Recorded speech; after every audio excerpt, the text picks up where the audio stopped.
Okay, 2021 Polygon Siskiu T7 just got delivered on Friday. It's Memorial Day weekend 2021. Well, today's Memorial Day.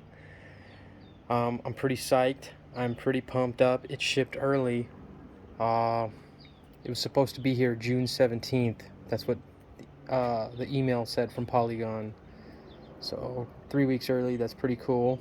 I'm pretty fired up. Couple things that I've noticed, things that I don't particularly care for. First of all, there's really no consistency with Polygon as far as tires. This really isn't that big of a deal for me, but it's shipped with V Tire Co. What does that say? Flow Snap? I've never heard of V Tire Co. before. I've been out of the mountain bike scene for a little while now, a few years. But this really isn't a brand that I'm familiar with. Not that big of a deal. I'm going to give these a try, see how they feel. But I was hoping that they would at least have the Schwalbe Hans Dampf. I know a lot of people get either that or the WTB. Again, not that big of a deal. With much anticipation, I ordered some different grips, knowing that I would at least have them so they'd be ready to go when the bike got here. These are the Odie grips. Just so you guys are aware, the grips that ship with this bike are absolute garbage. They're absolute pieces of shit.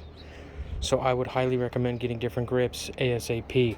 And if you buy these bikes right now, guys, you're gonna have to wait a while for them anyways, so it's probably a good idea to get things that you're gonna want for your bike while you're waiting for your bike. Everything looks pretty good for the most part. A couple gripes that I have right now with Polygon. I was expecting to wait a full 3 months for the bike, which I had no issues with waiting that much. My gripes are, this bike shipped, it came straight from, I forget where exactly, Indonesia, I believe. A couple things.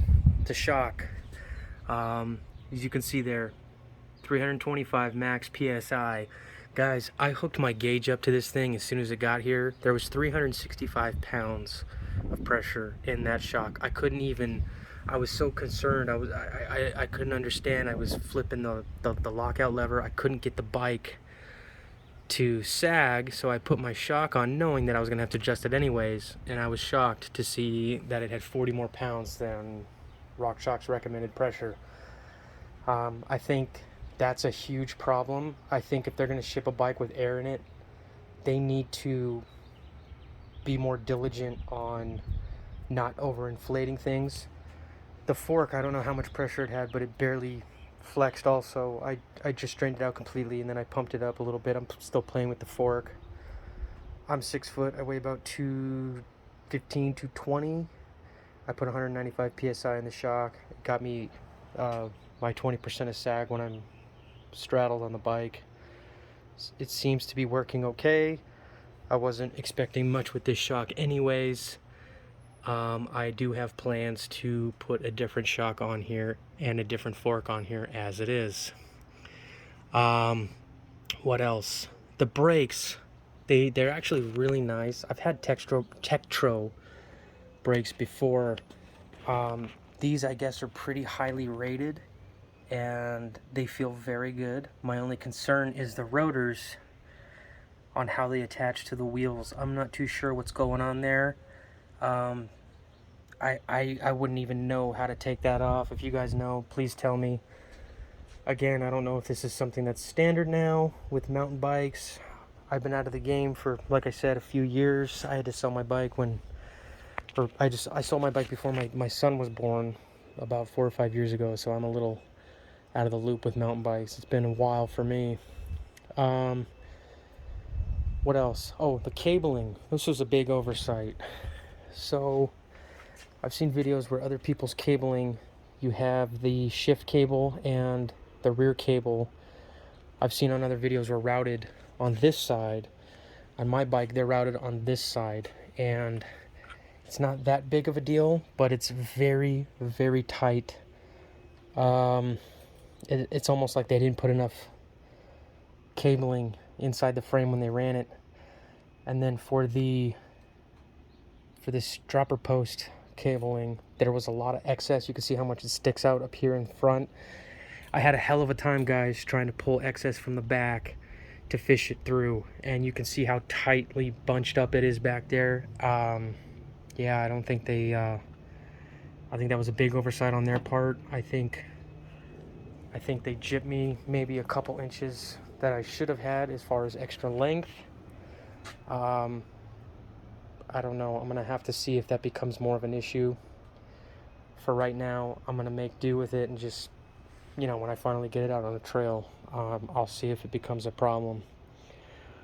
Another oversight, not too big of a deal, but it's probably hard to tell, but the emblem isn't exactly centered.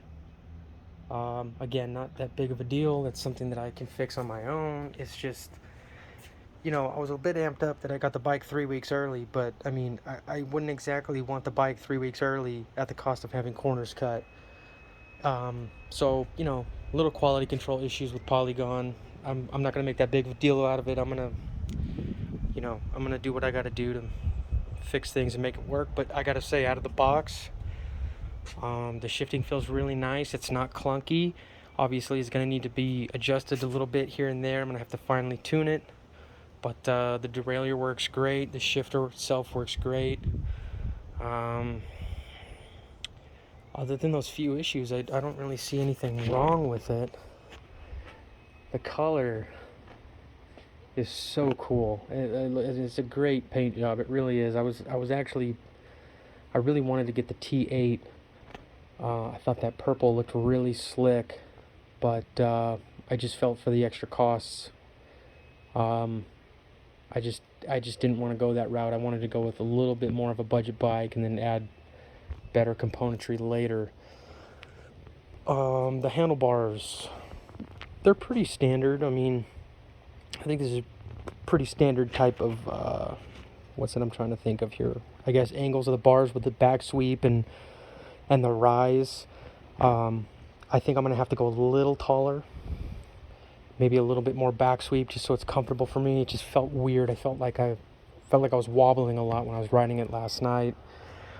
And then I'm going to get a bleed kit for the brakes. They feel a little squishy, which is to be expected. I'm surprised they perform as well as they do, considering the long journey that it's taken to go from Indonesia to California. So I'm going to obviously have to do a bleed and, you know, get this bike a little bit more appropriately set up. Another thing to note, the front wheel, when the bike ships, obviously is not attached. But that being said, they have these big plastic pieces that cover these little hubcaps back here, which cover the bearings.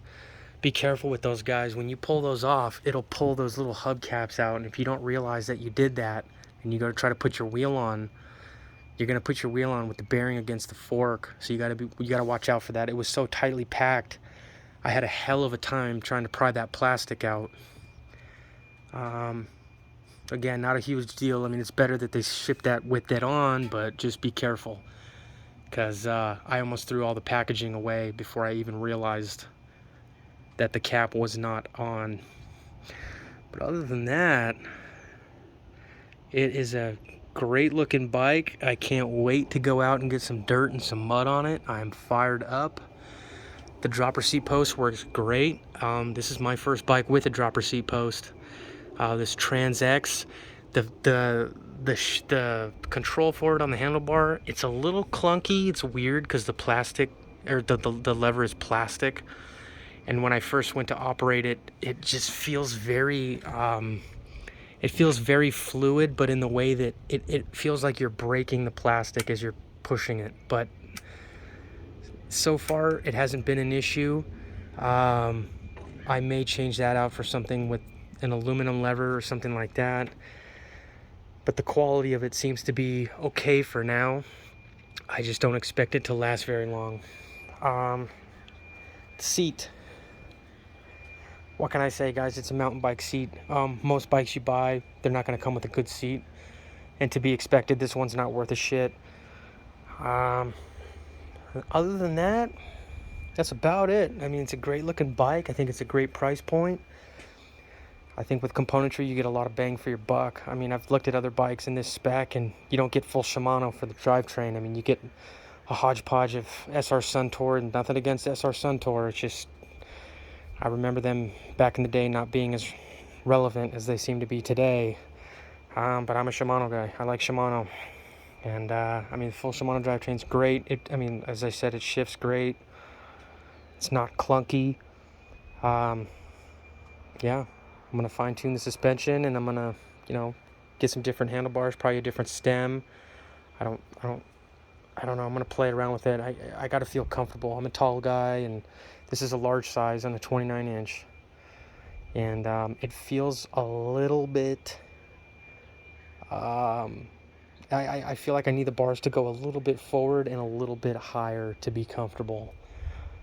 And then for the large size frame, it was actually standing over the bike, the top tube's a little bit higher than I anticipated, even with that extreme downward angle on it.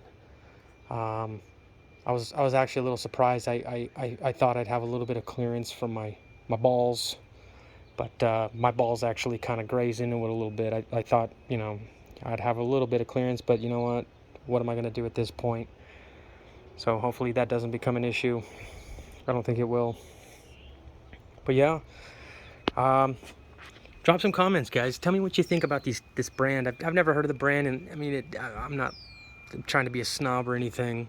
I've just never heard of it, and like I said, I'm gonna give it a try. But I was hoping to get the Schwalbes, and we'll see what happens in the coming weeks. I may just buy different tires altogether, and actually set this thing up to be tubeless, which was kind of my goal from the get-go.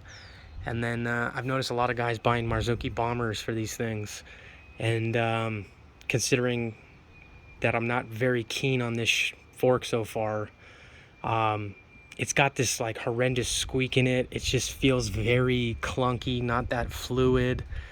I'm gonna give it a try, and I'm gonna play around with it and see if I can't get it to perform a little bit better. But just from riding around my neighborhood for right now, I'm not very impressed by it. Not very impressed by it. So look for coming videos for that. I may go ahead and try that bomber deal. I've never actually owned a Marzocchi fork, but I'm willing to put a little bit of money into this bike and upgrade a few things here and there. But for the most part, I think out of the box, the bike is pretty kick-ass. I think it's got a great spec for, what was it, $17.99 or $18.99. For other bikes in this price point, I just feel like you really can't beat it. I just wish that for the money spent and the time having to wait, I just wish Polygon would have a little bit more attention to detail. Oh, another thing I wanted to mention, the pedals. I've already taken the stickers off. These actually aren't bad pedals. One gripe I did have was the stickers were mix matched. So the pedal that had the right hand sticker was actually the one that went on the left, and vice versa. So look out for that. Just little shit like that, little attention to detail things. I think Polygon could probably do a better job on that, considering, I get it, orders are backed up from Corona or from part shortages or whatever you want to call it, but when you get a bike 3 weeks early, you expect it to be perfect, and it just wasn't perfect in this case. There's just, I think, a lot of shit that was, I guess it's just oversight. But yeah, that's the bike. And if you guys are ordering one, good luck. I hope yours comes in a little bit better shape than mine did. I hope that it doesn't really give you guys any headaches. And I'm going to try to do my best to work around mine. Have a good day.